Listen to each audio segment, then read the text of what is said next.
तुमची दाढी नाही ना उडत, मग पुतळा आणि महाराजांचा पुतळा पडतो, बेशरमपणाने सांगता वाऱ्याने पडला. एखादी एखादी गोष्ट करताना तुम्हाला आत्मविश्वास पाहिजे की जे मी काय करतोय ते माझ्या या दैवताला साजेसं करतोय. पण मधल्या काळामध्ये जे आपल्या मालवणच्या किनाऱ्यावरती घडलं, हे संपूर्ण सर्व महाराष्ट्राला नव्हे देशाला लाजिरवाणं असं कृत्य झालं. तिकडे दुर्घटना घडली. 1 वर्ष पण पूर्ण झालेलं नाही अजून.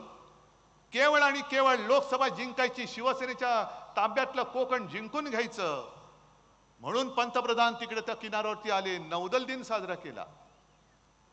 ठीक आहे, आम्हाला अभिमान आहे. आमच्या देशाचा नौदलाचं सामर्थ्य तुम्ही जगाला दाखवण्यासाठी तुम्ही माझ्या शिवरायाच्या भूमीमध्ये आलात, आम्हाला अभिमान आहे.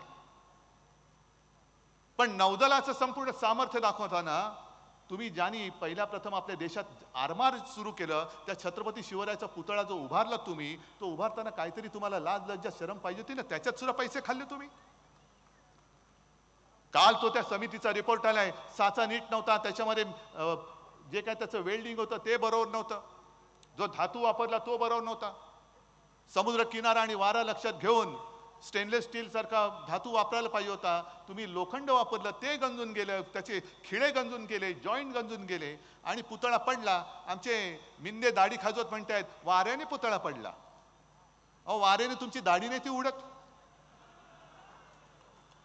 तुमची दाढी नाही ना उडत, मग पुतळा आणि महाराजांचा पुतळा पडतो, बेशरमपणाने सांगता वाऱ्याने पडला. आणि मग आपण यांना जोडे मारले तर म्हणता तुम्ही काय जोडे काय मारतो, मग दुसरं काय मारायचं तुम्हाला.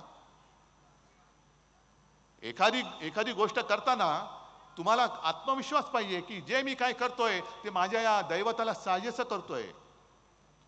नुसतंच आम्ही काहीतरी शतकानुशतक झाले, 300 वर्ष झाली, 400 वर्ष झाली, दुसरं कोणी मिळत नाही म्हणून घेतला शिवाजी महाराजांचा पुतळा आणि लावला तिकडे, असं नाहीये. ते दैवत आहे. बघितलं तुम्ही मागाशी तो 8 वर्षाचा बसला ना इकडे, कशी शिवगर्जना दिली त्यांनी.